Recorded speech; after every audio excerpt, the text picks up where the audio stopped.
নিঃসন্দেহে ইরান এখন এক অভিনব যুদ্ধ সমীকরণে কাজ করছে, যেখানে কেবল অস্ত্র নয়, মনস্তাত্ত্বিক চাপ ও ধৈর্যের লড়াই হয়ে উঠেছে মূল কৌশল।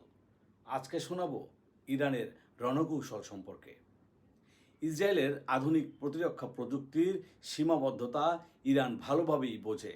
তারা জানে আয়রন ডোম সহ অন্যান্য ইন্টারসেপ্ট সিস্টেমগুলো কতটুকু সক্ষম, কতক্ষণ পর্যন্ত সক্রিয় থাকতে পারে এবং কত দ্রুত তা ক্লান্ত হয়ে পড়ে।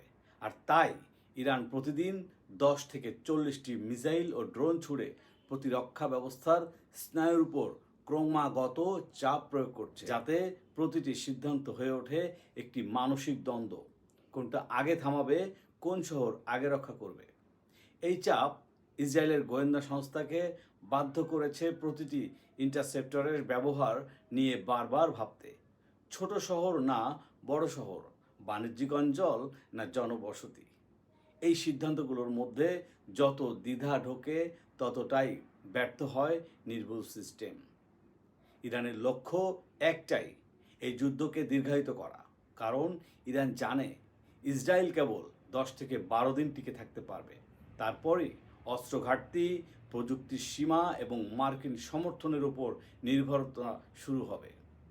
আর ইরান ঠিক সেটাই চায়, যাতে ইসরায়েলের প্রযুক্তিগত শ্রেষ্ঠত্ব ক্ষয়ে যেতে থাকে, ধৈর্যের দেয়াল ভেঙে পড়ে। এটাই ইরানের লড়াই, টেকসই কৌশলের, মনস্তাত্ত্বিক লড়াইয়ের, আরও একটি সীমিত শক্তির অসীম মেধার যুদ্ধ। আজ এই পর্যন্ত। দেখা হবে নতুন কোনো ভিডিওতে অন্য একটি ঘটনা নিয়ে। সেই পর্যন্ত সবাই ভালো থাকুন, সুস্থ থাকুন আর দেখতে থাকুন JWI BG চ্যানেল।